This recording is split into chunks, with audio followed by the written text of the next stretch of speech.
Lundi 12 décembre 2022, bienvenue sur RTI 2 dans le 12h30. À présent les titres. Nous nous sommes intéressés dans le dossier de la 2 à une activité éducative encore très peu connue du grand public. Il s'agit de la vie scolaire. Et puis au Tchad, 139 personnes arrêtées au cours d'une manifestation présumée dans un bain de sang en octobre ont été remises en liberté. Voilà pour les titres. Bienvenue si vous nous rejoignez.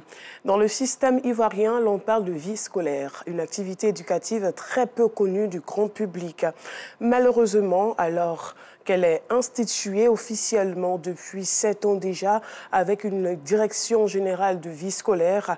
De quoi s'agit-il? Comment est-elle appliquée dans les écoles? Pour mieux cerner cette notion de vie scolaire, une équipe de reportage de RTI2 s'est rendue à Guitry, dans la région du Lord-Djibois, où cette activité est beaucoup mise en œuvre et peut même servir d'exemple. Reportage Théodore Zouzou à la Drabo. Non, la vie scolaire, en tant que ça concerne l'éducation des enfants à l'école.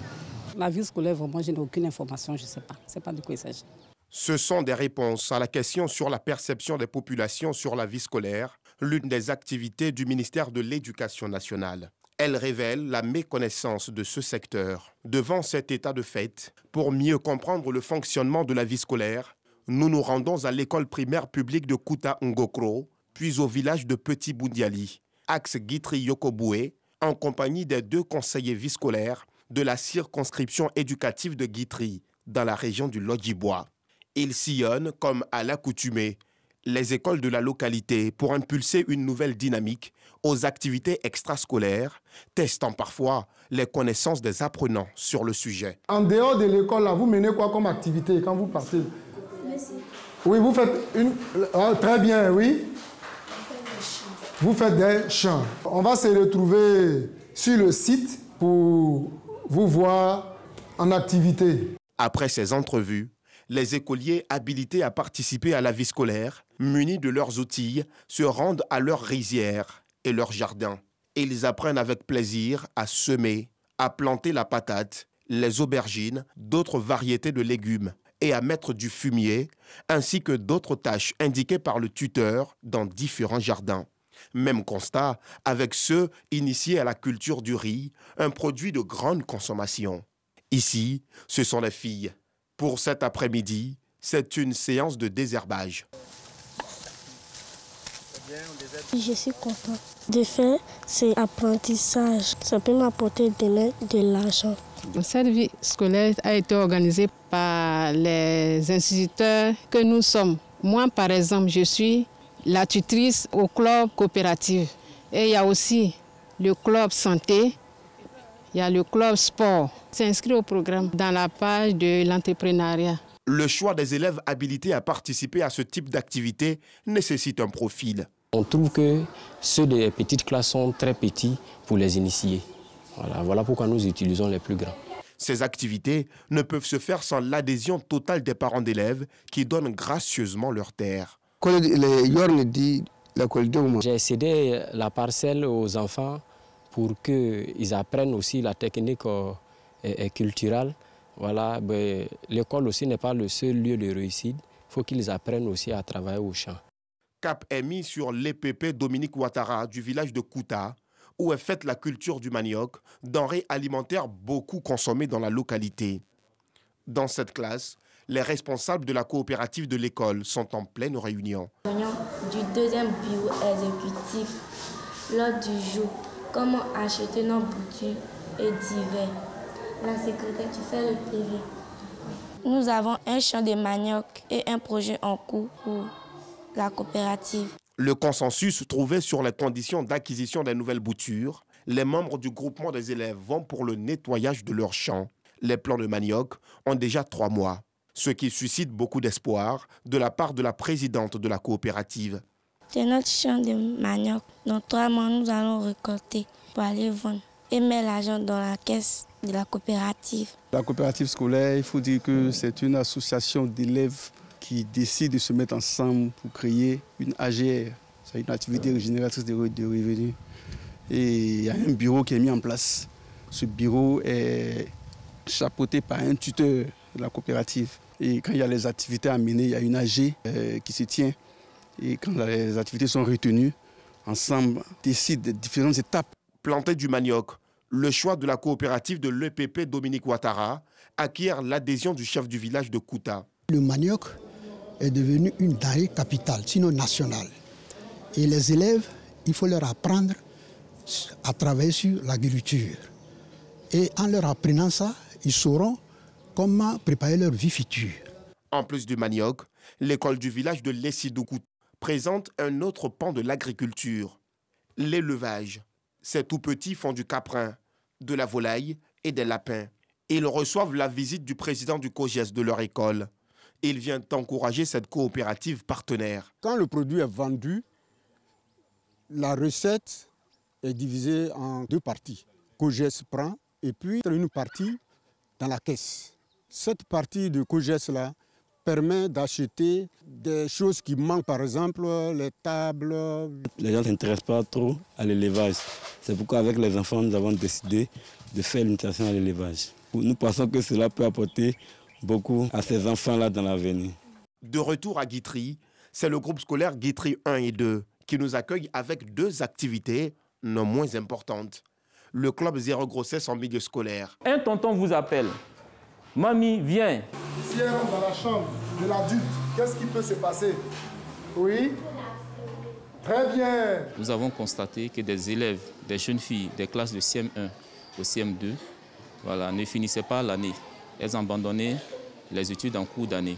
Nous avons jugé nécessaire de mettre en place ce club-là pour apporter le maximum d'informations à nos élèves pour qu'elles puissent se prendre en charge et pour qu'elles puissent finir leurs études. L'existence de ce club depuis 2 ans permet aux jeunes d'avoir les connaissances utiles et d'être assidus à l'école. Ce que j'ai appris ici dans le club zéro grossesse en milieu scolaire peut m'aider à éviter les grossesses précoces. À l'EPP Guitry 1, à partir de 17 h, un autre groupe d'apprenants fait son apparition. Ce sont ceux qui ont opté pour la coiffure. Tout comme les autres activités, élèves et maîtres apprécient cette initiative de l'école. Ici, nous sommes initiés à la coiffure. Nos encadreurs nous ont dit que la coiffure est un métier qui rapporte beaucoup d'argent. Si je n'ai pas réussi à l'école, je peux être coiffeur. C'est un bon métier. Je suis très content parce que ça me fait aussi que mon nom, que je deviens grand, je souhaite que cela continue toujours. Il ne faut pas qu'ils vont se décourager après. De retour au bureau, le conseiller vie scolaire nous donne une idée précise de la vie scolaire. C'est l'initiation des enfants à des activités extrascolaires en vue de déceler leur talent. La vie scolaire, c'est une solution aussi au phénomène de l'échec scolaire. En plus de toutes ces activités, passées en revue, d'autres telles que le sport, le théâtre, la danse, la cuisine, la présentation du journal télévisé apportent un changement qualitatif aux résultats dans la circonscription éducative de Guitry. À Guitry, nous avions l'année surpassée environ 50% en termes de résultats finaux. Aujourd'hui, nous sommes passés à 70%. On peut être en même de dire que la valeur de l'enfant est su à travers l'insertion de certaines nouvelles notions dans le système. Pour le directeur régional d'éducation et de l'alphabétisation, cette mise en application des activités extrascolaires est à promouvoir. C'est la porte vers les métiers de la vie civile. Je pense qu'il faut qu'on traduise ça à tous les niveaux, y compris le secondaire. L'autorité communale salue l'engagement de ces acteurs de la vie scolaire qui donnent une visibilité à la commune. Si sur 100, il y a 60 qui peuvent s'en sortir avec la pédagogie traditionnelle, les 40 autres, il faut leur donner la possibilité de s'éclore autrement. Donc, les activités de la vie scolaire peuvent améliorer le rendement de l'enseignement dans notre pays. Guitry, ce département de la région du Lodjibois, est l'un des meilleurs élèves en matière de mise en œuvre de la vie scolaire, instituée depuis 2015 par le gouvernement. L'exemple des écoles de Guitry doit interpeller les acteurs de l'éducation nationale et de l'alphabétisation dans la mise en pratique des résolutions issues des États généraux de l'éducation nationale, EGENA, des décisions qui pourraient booster la qualité des élèves et des enseignants dans le pays.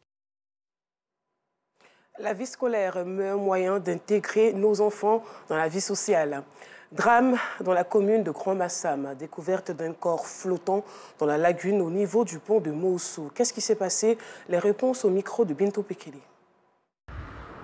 Si ces hommes et femmes profitent de la vie au bord de la lagune et en mangeant de bons plats, ce n'est plus possible pour cet homme, retrouvé mort sur l'eau ce matin. La photo de l'homme flottant sur la lagune en dessous du pont de Moussou a fait le tour des réseaux sociaux. Son corps inerte a été repêché, mais sans information aucune. On a assis, il y a un corps qui passait sur l'eau. C'est un homme habillé de trucs, seulement qu'un chocoto avec un leket, une short avec un petit débardeur. Comme jamais vous voyez, cette fleur passait sur l'eau, c'est comme ça. Il flottait sur l'eau, genre, d'une manière, et puis on peut voir, mais forcément, c'est pas joli à voir. On ne peut pas expliquer.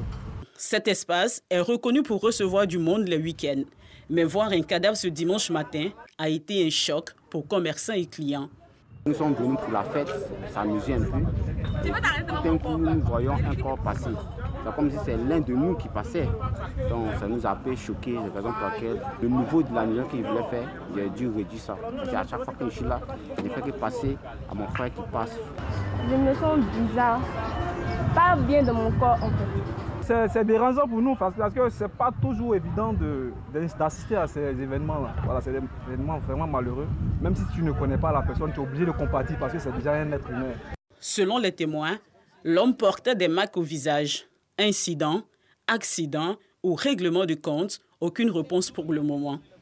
Les sapeurs-pompiers et la police qui ont repêché le corps poursuivent les enquêtes pour situer les responsabilités et définir l'identité de l'homme. Le ministre de la Communication et de l'Économie numérique, Amadou Coulibaly, a procédé à l'inauguration de la salle de conférence de la Maison de la Presse d'Abidjan au plateau en présence de plusieurs personnalités. Yacouba Coulibaly. Cette salle s'ajoute à une série d'actions que les autorités publiques ont posées au profit des journalistes de Côte d'Ivoire. Une salle de conférence équipée qui précède le démarrage des travaux du nouveau restaurant de la Maison de la Presse à Abidjan. Selon l'émissaire du gouvernement Amadou Coulibaly, ministre de la Communication et de l'Économie numérique, cette nouvelle bâtisse représente plusieurs symboles. Il est important de soutenir la confraternité dans notre famille. Il est encore plus de parvenir à assurer le développement économique des entreprises des médias et plus particulièrement de la presse. La volonté politique de l'État qui ne faiblit pas au fil des années, mais qui, bien au contraire, se renforce toujours davantage dans le sens de soutenir toutes les initiatives concourant à l'épanouissement des journalistes. Le deuxième symbole est celui de la démonstration de ce que permet l'union entre les professionnels que vous êtes. Votre mission, en tant que femme et homme des médias, est de contribuer à éclairer nos compatriotes parce que l'information régule la société. Une occasion pour Sindou Meïté, directeur général de l'Agence de soutien et de développement des médias, de remercier le gouvernement. Une reconnaissance pour avoir inscrit les médias au rang de ses priorités dans la dynamique de développement des médias. Le chef de l'État ouvre ainsi une seconde génération de l'aide publique aux médias.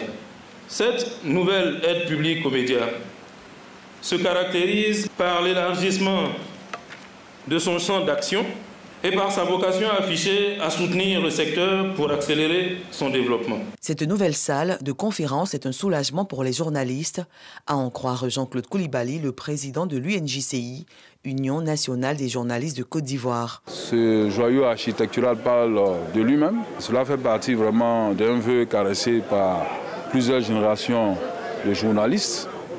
Et nous sommes très heureux que ce soit au cours de notre mandat que cela ait eu lieu. Cela va nous permettre aussi d'amorcer ce qu'on appelle notre autonomie financière. Nous sommes très heureux de voir ce joyau architectural qui a été un don du président de la République de Côte d'Ivoire. Nous saluons tous les efforts que le gouvernement ivoirien fait pour mettre les journalistes et les Ivoiriens dans de meilleures conditions. Je pense que c'est un espace de cohésion sociale. Cohésion sociale parce que nous allions cohabiter, quelles que soient nos origines, quelle que soit notre ligne éditoriale, quelles que soient nos appartenances politiques. Le ministre de la Communication et de l'Économie numérique n'a pas manqué d'inviter les journalistes à en faire bon usage et surtout à faire preuve de responsabilité dans leurs écrits et propos. Et pour terminer, au Tchad, 139 personnes arrêtées au cours d'une manifestation présumée dans un bain de sang en octobre ont été remises en liberté hier dimanche après 1 mois et demi de détention, a annoncé le substitut du procureur de la République de N'Djamena. Voilà la fin de ce journal. Merci d'avoir suivi. À demain.